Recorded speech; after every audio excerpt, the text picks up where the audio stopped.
Hi, hello, welcome. This is Let's Talk About Myths, baby, and I am your host, Liv, she whose obsession with Euripides only gets stronger by the day. I've loved Euripides from the moment I first read his work. Like, it was either Orestes or Electra, I think. And then I first read those, and I know he struck me, just immediately as being different. Like, Euripides cared. I find him to be so relatable, not only because his work makes clear that he cared about the lived experiences of those around him, of, like, people who weren't Athenian men, but the more I read of him, the more relatable I find him. Like, was he like me? Did he see the obvious injustices committed by those in power against those who are not and, like, get angry? Like, did he see what happened and look for any way to help, to comment on the crimes, to make some attempt at creative storytelling to show others what they couldn't see? I don't know, he just seems relatable. So let's return to Euripides' Ion, because this play is incredible, and quite frankly, it's all that's keeping me from crying, because I'm writing this episode on May 27th. We return to his Ion, a play that has not at all slowly convinced me that not only did Euripides care about the lived experiences of women, but, like, maybe he even saw the overt flaws in his country's increasingly virulent patriarchy. This play is, like, honestly, it's a game changer. Maybe it's because of when I'm reading it, or it's because Euripides was empathetic and caring, or maybe just a little of the two. Either way, I really don't think I've ever found so much righteous appreciation of an ancient work. Creusa, you'll remember, is the daughter of Erectheus. She's a princess of Athens, part of the royal family whose birth came from the earth of Athens, from the very soil of the city. When she was young, she was raped by Apollo, like so many other women from Greek myth, but unlike all those women, she had Euripides telling her story. She was raped, and it was awful, and you should take care listening to this episode, but you should know that for all her trauma is examined in this play, that's it. Her trauma is examined. It's written as trauma, as something that was utterly life-changing, as a crime committed not only by a god, but a man. This play examines the crimes of men, broadly, and the gods specifically. Creusa and her husband, the man she married after giving birth in secret to Apollo's child, a child which he hid away in Delphi, they've gone there to seek the god's prophecy on whether they, as a couple, will have children. Creusa confided in the temple attendant there without her husband's knowledge, sharing the story of her friend, really her story. The attendant was, of course, Ion, her son who doesn't know he's her son, and then God's damned Apollo went and told Xuthus, Creusa's husband, that Ion was his son. It's a terrible case of misunderstandings and messes. Creusa has the guidance of a father figure, this man who cared for her own father and was like, he's known her all her life. When he heard that her husband now had a secret son, he suggested that the only thing Creusa can do is kill both her husband and his son, or else they'll plot to take control of Athens. He's not totally wrong, but murder is never the answer. This is a difficult play to summarize, especially right now. You'd best just have listened to the past 3 episodes before this one, okay?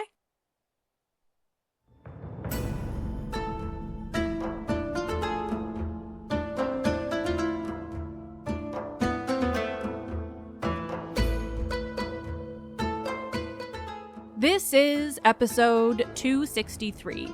When the Pythia speaks, you listen. Euripides' Ion, Part 4.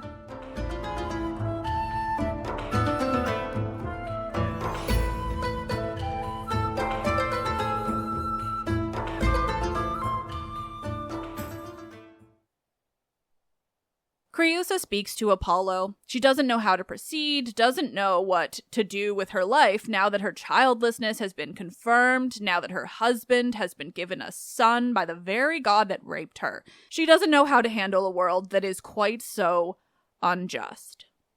So relatable, Creusa. So she continues her song. It's part soliloquy, part plea for help, as she speaks aloud of how to go on after this news. So as she turns her attention to Apollo, she begins, quote, "You were crooning to the tune of the 7-stringed lyre, which, in the lifeless horns of beasts that rove the fields, sounds the melodious songs of the Muses." It's not lost on me that she speaks such seemingly beautiful words before addressing Apollo, before she makes the clearest and most graphic accusations against the god. And this is graphic, so please take care and skip ahead if you need to. I want to read Creusa's quote because for all it's horrifying, I just think it's incredibly important to have this piece of evidence that it wasn't just like accepted that the gods assaulted people, that they didn't just think it was fine and good because they were a god and the victims were usually women, that people did recognize it as trauma, that they did see the horror in the gods and the ways that even the mythos could affect real people in the real world. So Creusa speaks to Apollo. She recalls what he did to her. Quote, "You came to me, your hair gleaming with gold, when I was gathering in my lap saffron strands, reflecting the golden rays. You took me by my white wrists to lie on the floor of the cave as I cried aloud, 'Mother, mother, you a rapist and a god, you brought me to shame, doing your part in service to love's goddess, Kypris.'" She cried out to her mother.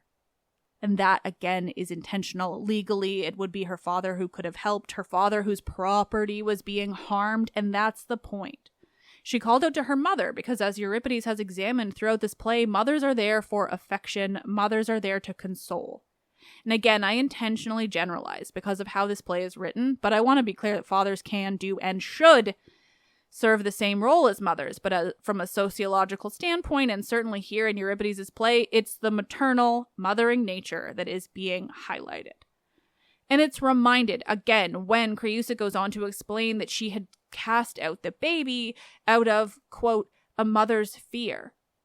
She says she lay the baby in Apollo's bed exactly where it had happened, because despite it being a tragic event, despite it being something awful, Creusa exposing this child, we are meant to understand. We are meant to feel sympathy for her, to recognize that she had gone through a trauma and did the only thing she, presumably a teenager, could think of. She laments the loss of the baby, accuses Apollo of droning on and on with his songs even as their son is lost. She continues to berate Apollo while standing before his temple, and I am fucking here for it. She calls him a vile seducer. She attacks him for giving her husband a son when her own child is lost and gone, probably prey for birds. She even tells him that Delos, his sacred island and the place of his birth, hates him. Creusa isn't afraid of the god. He's already done his worst. She doesn't fear his wrath, and so she can tell Apollo exactly how it feels. She can and is voicing the words of so many women of myth. She's saying what they all wish they could have, because Euripides actually wants to hear their voices.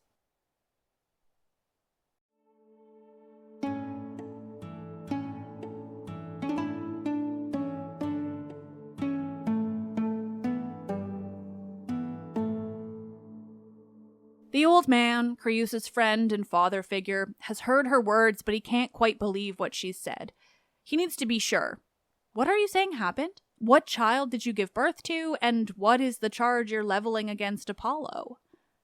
Creusa says that though she's ashamed, she will tell him, and that shame cuts so deep. It's so real. This whole play is just so fucking real. The old man reassures her, too. He tells her to share her story, that he is good at grieving with those he loves. So she tells him about the cave of the long rocks. She tells him that it was there that she tried to fend off Apollo, but that she couldn't, that he forced her. And he remembers. This kind old man who's known Creusa her entire life remembers. Not the assault. He didn't know about that, but he'd noticed that she'd changed. He'd noticed that she grieved something he didn't understand, and he remembers it. She tells him that she gave birth, and when he asks who helped her and where it happened, she tells him that she did it alone, in the very same place where she was raped. My heart fucking aches, but oh, does it feel overwhelming love for Euripides for writing this, for giving a fuck. With this man, too, he is presenting a kind of alternative to suit this. Men, he's showing, can care about these plights of women, especially when their control, their possessions, aren't at risk. This man has nothing. He's been enslaved to Creusa's family, so he's not struggling for power. He's working on pure empathy. And he keeps asking questions. He wants to know everything. He wants to understand everything that Creusa went through. Once again, contrasting Xuthus, who may not have known anything about this part of Creusa's life, but who's made it very clear that he's not interested in asking after other people's lived experiences, only his own. When the old man asks, Creusa tells him. She tells him that no one knew about the birth, that no one knew about the child she left in the cave. He asks her how she could do it, how she could leave him, and it doesn't feel accusatory, but a sincere question that is sincerely answered. Creusa replies, quote, "How? Crying my heart out in pitiful sobs." She didn't have anything else she could do. She couldn't keep the baby. No one could know what happened. They would never believe a god had fathered the child, and so she would be branded ruined, probably thrown out from her home. The baby probably in the end would have died anyway, and she keeps talking about it. This sadness and the heartbreak that she'd had when she had to do it. How the baby had reached out to her, suffered when she couldn't reach back. And she shares another secret. That it was her hope that the god would have saved the child, that she hadn't wanted him to die, but she couldn't have cared for him herself. The god stepping in to save his child was her only hope. She lives in a world in which she couldn't have done anything else, and Euripides is shoving it down the throats of the Athenian men and his audience. It's no wonder that this is one of his alphabet plays, one of his plays that didn't become famous and that wasn't taught in schools. This play forces its viewers to face some harsh fucking truths about the world in which they lived, perfectly happy and free, but where women, let alone everyone else, had nothing of the sort. When the old man starts crying, lamenting, Creusa asks him why. He's hurt, seeing her hurt. He tells her that she should get revenge on the god who wronged her. And when she asks how she, as a mortal, could possibly harm the god, he says, quote, "Set fire to the venerable oracle of Loxias." Burn the oracle to the ground, he's suggesting. But Creusa's afraid, too afraid to do something so dramatic. So instead, again, he suggests that she kill her husband. No, she says. She still respects him. He was once a good man. Okay, the old man says. Then kill the child who threatens your place. That she's keen on. This is still a Greek myth after all. And actually, I should have said this earlier, but this has a happy ending. Like if you, like me right now, need a happy ending, this has a happy ending. And this is a Greek myth, so we're going to have some drama before we get there. So, this Creusa is keen on. This is still a Greek myth. We have to get some intrigue before the big reveal. She's got to want to kill her own child before she can learn that he is indeed her own child. How would she do it, though? The old man suggests giving her women swords, which I fucking love, but Creusa doesn't. She thinks it's a bit much. Well, he's going to be at the feast held by her husband, the old man says. You could do it there.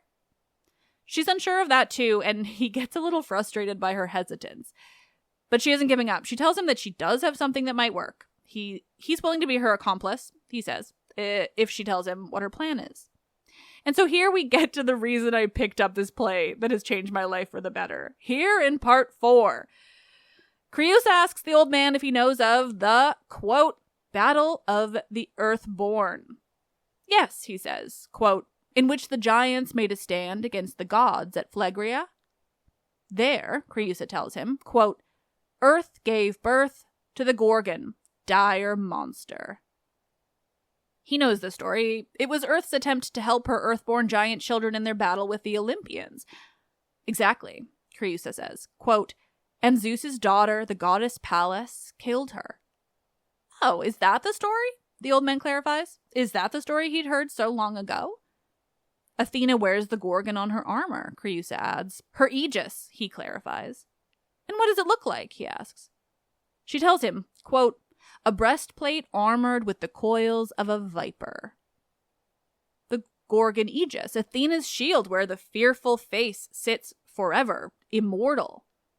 And if you're listening to me thinking, Liv, what are you talking about? That isn't the story of Medusa, and it's Medusa's head in Athena's shield. Well, we'll get back to that. First, this Gorgon's blood is special. When the old man asks how this will help them kill the boy, Creusa tells him that her ancestor, Athens' founding king, born of the earth of Athens, Erichthonius, when he was born, Athena gave him a gift. Quote, 2 drops of the Gorgon's blood. And what does that do? He asks. Quote, 1 is lethal, the other an antidote to diseases. Creusa tells him that she carries these 2 drops of blood on her always, in 2 gold bracelets passed down by her father. How does it work? He asks. Creusa explains. 1 type of Gorgon blood came from a vein. It's the antidote and keeps illnesses away and can even save a life. And the other drop of blood is from the Gorgon's snakes. It's venom, poison. She explains that she wears them separate. They can't be mixed together. Well then, the old man concludes, you've got everything you need. Yes, Creusa confirms. This is how the boy will die, and you'll be the one to do it. They continue to plan. They'll do it when they return to Athens, when he arrives at her home. Oh, that's not a great idea, he tells her. Everyone will assume you did it, even if you don't. You're right, Creusa agrees. Quote, everybody says stepmothers hate their stepchildren. Kill him here in Delphi, the old man suggests. Then you can keep yourself out of it. And it will be finished so much sooner, Creusa adds.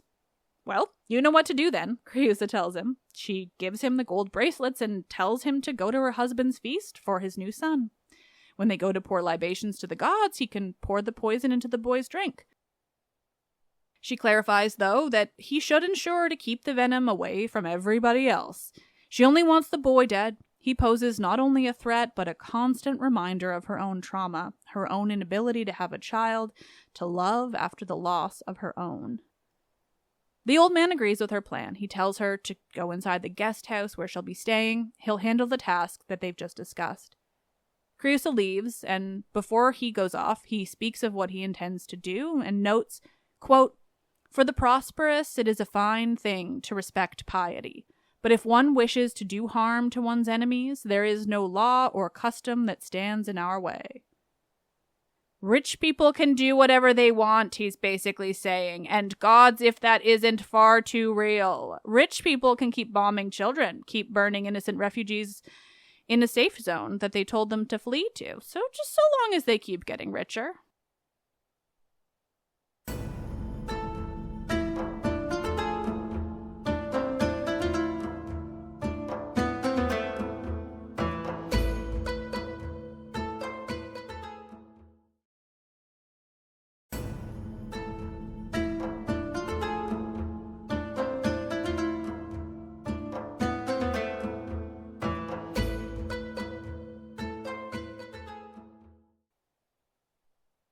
The chorus sings of Hecate and Persephone, really a goddess that combines the two.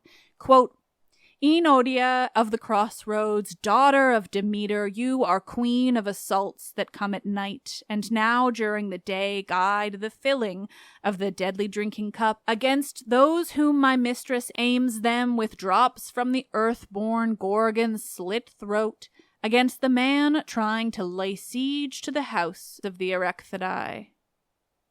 They sing to this goddess, asking that no foreigner come to Athens to take over, that no one but Athenians born of its soil may take up the role of leader. There's a lot going on here. I can't provide any more commentary. They sing of their mistress, of Creusa, and the grief they know she will feel if this fails. They sing of her loss, that she would likely take her own life just to save herself the suffering if this plan doesn't work. It's a metaphor, though. Really, they don't seem afraid she'd actually do it, but instead of what would come over her if she had to live the new life. In their minds, Ion seems to have become a kind of stand-in for Apollo, the god who hurt Creusa so badly, then gave her husband a son, and her nothing. They can't see past the hurt and the anger. They sing of the way they'd feel if the boy were to live in Athens, were to witness its festivals and celebrations. They sing to those who criticize women for their marriages. They sing of flipping the switch on those who demoralize women, who blame them for things they have no control over. Quote, let the song be sung in reverse, and the muse sing out of tune against men for their heedless couplings. Sing, muse of the crimes of men. They sing of Apollo, how he's abandoned his son and showed such ingratitude to a woman he wronged so horribly. A servant eventually joins the chorus on stage. He's looking for Creusa. They've been caught, found out. He tells them that the authorities of Delphi are searching for her, that they intend to put her to death. When the chorus asks, the servant shares his story. There is always a messenger speech, remember, to share the moments that happen off stage, and what's happened off stage was the feast. He describes Xuthus' actions, how he went off to pay his respects to the gods and left Ion to put together the feast, or watch over the servants who would put together the feast, really. He tells them of the process, how they erected a tent to keep away the afternoon sun and its heat, how they prepared the space exactly as the gods require, how he brought in sacred offerings from the treasuries. He tells them of how they adorned the tent, how there were offerings made by Heracles, things he'd taken from the Amazons, how the fabric had stories woven into it. Helios in his sun chariot, Night in her own, the Pleiades in the sky, how the constellations of the sky were woven into this fabric. He tells us of the rest of the tent, how its walls were made of offerings from other city-states, how the daughters of Erechtheus were on one. He tells them of the dinner, how it had all taken place, how it was decorated, and how fine the food was. Then he tells of what happened. This servant, this messenger, says that after everyone had eaten, the old man came to serve the party. He tells them how the revelers laughed at him, how he poured water and lit incense, how he took charge of the festivities and prepared the drinks, replacing old cups for new ones. He tells of how the old man handed the boy a very specific cup, how the cup and the wine within it had been tainted with the Gorgon's venomous blood. He tells them that the boy, Ion, had heard a servant saying some inauspicious word, and took it as an omen. He'd spent so long working for the god, he was always prepared for signs. He requested a new cup of wine because of the omen, and he poured the other on the ground as a libation for the gods. He instructed everyone to do the same, and then the cups were refilled with a special wine, a sweet wine from Thrace. He told them that as this was happening, a flock of doves flew down from Apollo's temple and, as they were thirsty, set out to drink some of the wine that had been spilled on the ground. He tells them about how only the birds who drank from the boy's spilled wine died. How they didn't just die, but horribly and painfully. This was how they caught the old man, how they knew he'd poisoned Ion's cup, how the people forced him to tell the story, that only under compulsion he gave up the truth, that it was Creusa who'd ordered him to do it. He tells them how Ion had come out of the celebration and spoken to the crowd, that he'd made the claim against Creusa and announced that the whole of Delphi was looking for her, that she came there on a tragic search for answers and, quote, from Phoebus she acquired a longing for children and now has lost her life and the hope of children with it.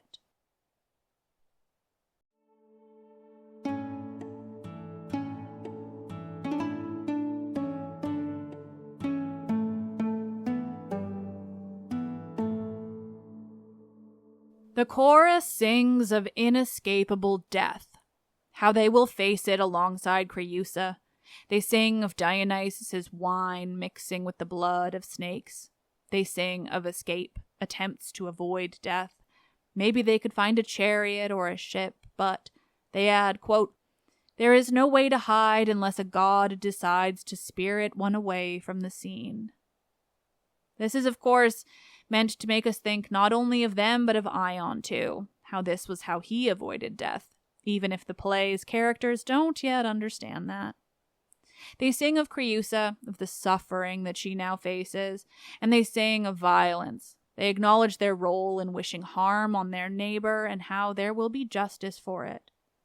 And again, it is intentional that it is these women who acknowledge their mistake, that their actions and goals were wrong and that they should face consequences for those actions. They don't try to deny it or justify it or say that it was a mistake. It happened, and they helped. It's then that Creusa returns. She speaks immediately of what they face, how the people of Delphi want them dead. We know, they tell her, quote, what troubles fortune has left you in. Creusa speaks of escaping. Could she do it? She barely got out of the home where she was staying. She had to keep hidden. The chorus, though, has an idea. They tell her that she must go to the altar of Apollo and that there she will be a suppliant to the god. That won't stop her from being killed, Creusa acknowledges, but the chorus explains that it will at least curse those who dare to kill her on the altar to the god. So she does. She rushes to the altar and takes her place as a suppliant. And this is when Ion, with armed people of Delphi, find her. Ion is, he's rightly angry. He calls Creusa a viper, describes her eyes red and flashing like a snake's. He speaks of what she attempted. Quote, her daring knows no bounds, and she's as potent as the Gorgon's blood with which she meant to kill me. He calls for her to be taken, speaks of how she'll be hurled from the cliffs of Parnassus. He talks about how he's lucky that it happened there in Delphi and not in Athens. There he has friends. There he will have justice. He tells Creusa then that the altar of Apollo won't save her, that, quote, any pity for you belongs more to me and my mother. She may not be with me in person, but the name of mother is never far from my heart. They fight over Apollo, or who is his and who is not. Creusa is pledging herself to the god there at his altar in this attempt to save her life. Ion, though, sees the god as his father, even when Creusa speaks of him belonging to his new father, to Xuthus. Ion insists his real father is Apollo. He's no longer Apollo's, she says. That's why she wanted him dead. He was going to be an enemy to her, someone invading her home. He tells her that he wasn't heading to Athens with an army and that he wasn't planning to invade. But she can't see that. She says he'd planned to, quote, set fire to the house of Euripides. Where is the fire? Ion asks. Do you see any evidence that I want to harm the home? They keep talking, speaking of Creusa's fears and what she was prepared to do, as she saw it to defend herself and her home, her city. They speak of the land that Xuthus intended to give to Ion. He says that's all he would have taken. But to Creusa, that wasn't Xuthus's to give. It's Athenian land he won by helping them in a war and marrying their princess. It isn't his to give. There's no land for me and my father? Ion asks. She tells him Xuthus is basically a mercenary, that it's a shield and spear he can give to his son, not the land of Athens. Ion orders her to leave Apollo's temple, and she tells him, quote, give that advice to your mother, whoever she is. And finally it comes out. When Ion asks her if she won't face the consequences for what she tried to do, she says that she will, but it will happen on the god's doorstep. That it will happen right there. And when he asks if she gets some kind of thrill from dying alongside the god, that's when she tells him, quote, I will grieve someone by whom I have been grieved. At this, Ion laments the system, the world they live in. He says it's not fair that someone who's committed a crime can hide by an altar, that it's not right for someone like that to touch things that belong to the gods. He says that it isn't right that someone who's committed a crime can be on equal footing in the holy space. Quote, the good and the evil going to the same altar ought not to have equal protection from the gods.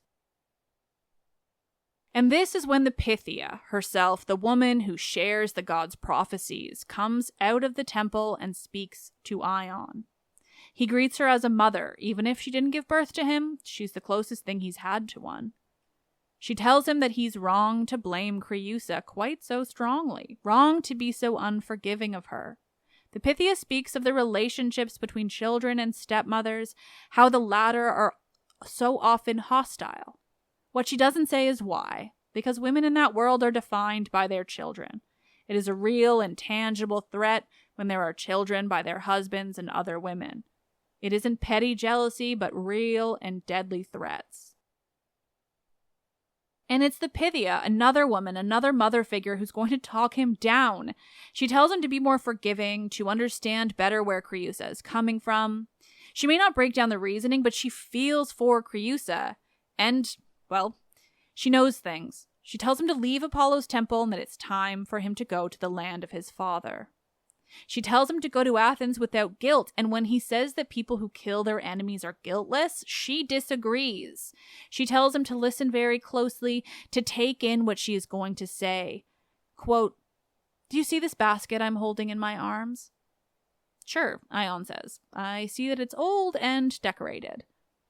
She tells him that this was the basket she found him in as a newborn. She tells him that she's kept secrets and is now shining a light on them. She tells him, when he asks, that she hid the truth because the god wanted it, because he wanted Ion to serve him.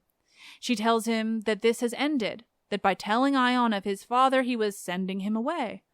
She tells him that the basket still holds the clothes he wore as a baby when he arrived in Delphi for her to care for.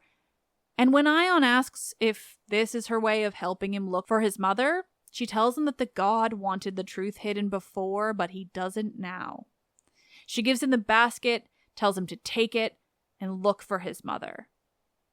Her story with him is finished. She's done as the god ordered, and so the Pythia leaves Ion with tears brimming in his eyes.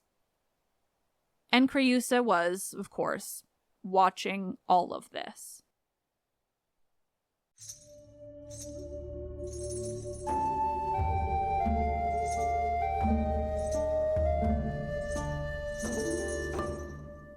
Ion speaks to himself about his mother. He speaks of his lost childhood, all the things he missed out on, how he never felt his mother's love. He speaks of how she, too, is suffering for the same reasons. He speaks of everything he was deprived of, and he considers offering the basket to Apollo, just giving it away before he can find out anything that he doesn't want to know. But he snaps out of it just in time, recalling that the Pythia told him so specifically that this was a secret that had to be found out. So he opens the basket and pulls out what's inside. Sacred wrappings and offerings. He pulls out his baby clothes, how they're in perfect condition despite all the time that they'd sat waiting. And of course, this is when Creusa sees what he's holding. Quote, "What is this apparition I see beyond my wildest dream?" He tells her to shut up. She's already caused enough trouble. But she won't. This is not the time for silence. She tells him, quote, "I see the carrier in which many years ago I placed you. Oh, my child, when you were still a newborn baby, at the cave of Kekrops and under the ledge of the long rocks. I shall leave the sanctuary of this altar, even if I must die." Ion thinks she's been given some kind of madness from Apollo. He has her restrained. She tells him that he can kill her if he wants. Quote, "I will take hold of this and you and what is hidden inside that belongs to you." Ion laments what's happened. Quote, "I am seized as property by trickery." There's that word again, property.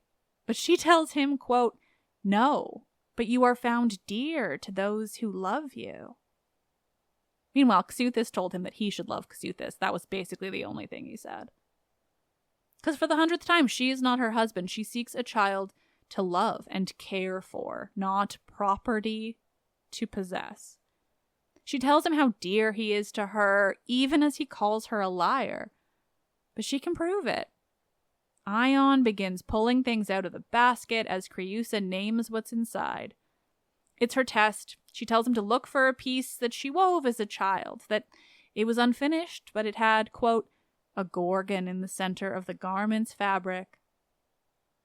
They speak of the Gorgon's image that she wove, how it looked just like Athena's aegis. Creusa keeps naming the items inside the basket, and Ion keeps pulling them out and confirming her right. She tells him of the ornaments she gave to the newborn, what they were, and how they served to honor his birth. She tells him that she had put a garland of olive around him. Quote, "And if it's there, it has never lost its fresh green color, but still flourishes because it's from an incorruptible olive." And this is it. This is enough for Ion. He pulls her into a hug, calling her mother and telling her how happy he is to have found her. She tells him that he is a light brighter than the sun. She tells him that she thought he was dead, that she's so happy to hold him in her arms. He tells her that in her arms he feels as though he's moving between the world of the living and that of the dead. They hug and kiss and speak of how happy they are, how relieved and full of joy. Ion tells her, quote, "For me, mother, anything was likely to have happened rather than this, that I am yours." He's offering himself to her. He's hers not because it's the law or because she can wield power over him. He's hers because of love and affection. Creusa tells him, quote, "My child, your birth was full of tears. You were parted from your mother's arms amid cries of anguish. But now my lips press to your cheeks. I draw breath, feeling a most sublime pleasure." But when she speaks of being no longer childless, how she's been blessed and the line of Athens will continue, this is when he mentions his father, or who he believes to be his father, Xuthus. And so Creusa has to tell him the truth. She tells him that he has a different father, that there was no wedding celebration. She calls on Athena to help, but calls her the Gorgon killer. She has trouble getting it out, speaking in these confused half sentences as she slowly gets the information out that his father is Apollo. She tells him that it was the work of her girlhood that she had wrapped him in when she was born, things she made as a child because she was a child when Apollo made her a mother. She tells him what she did, how she meant to kill him, but that it was against her will. He replies by reminding her that she almost died by his hands. Creusa speaks of their bad fortune, how their fates have been twisted, how it just keeps twisting. But she hopes that now it's over, that they've been through enough.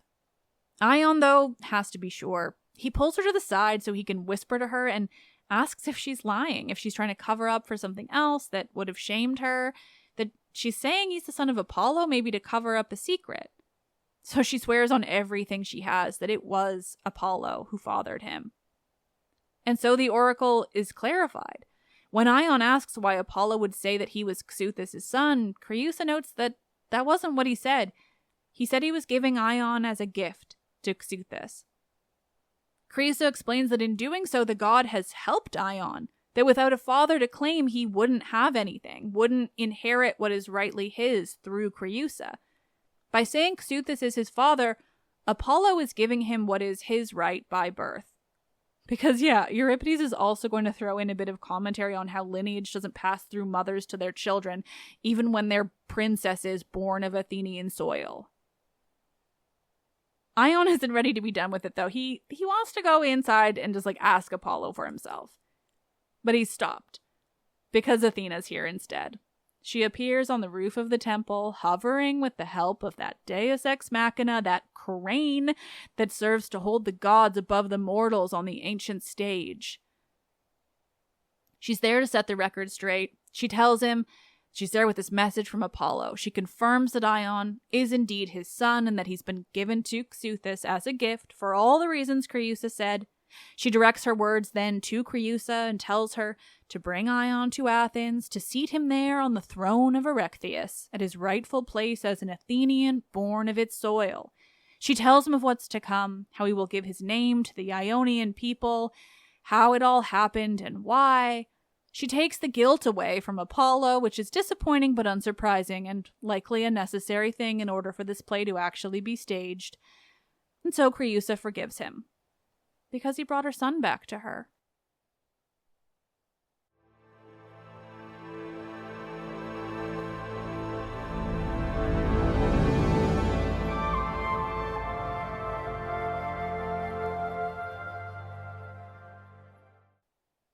Well, nerds, thank you so much for listening, as always. This episode was very long. I had to keep all of Euripides' words. This play is too good. I had planned to talk about the Gorgon in this piece because she is such a unique Gorgon, but that will have to wait. I have travel coming up tomorrow and had too much to write and record. And I've done it in between witnessing the horrors perpetrated by Western civilization. This love between a mother and her child it was particularly hard to read after I watched tents in a refugee camp burn. Camp full of sheltering families who'd gone to the safe zone just as they were told to do. Mothers who watched their children burn alive. They said it was a mistake. But the next day they used helicopters to shoot civilians trying to escape a hospital, so I don't know how anyone can believe them. Like, if this is how we as a civilization respond to the deaths of innocent Western civilians, by burning babies alive and killing 5 times as many children, I don't know what else to say. I won't read a review today. Thank you for all of them, but I can't read words of praise for myself right now. Be mad. I don't know. I'm feeling too despaired to be mad at this moment, but I will be later, and you can do it too. We can't let them convince us that this was necessary. We can't. Let's Talk About Myths Baby is written and produced by me, Liv Albert. Michaela Smith is my assistant producer. Laura Smith is the production assistant and audio engineer. Select music in this episode was by Luke Chaos. The podcast is part of the iHeart Podcast Network. Listen on Spotify or Apple or wherever you get your podcasts. I do have a Patreon, but if you ever thought about giving me money, you should give it to Palestine instead. Palestinian Children's Relief Fund, maybe. UNRWA. Anyway, I am Liv, and I love Euripides. I can say that. I will fucking love Euripides.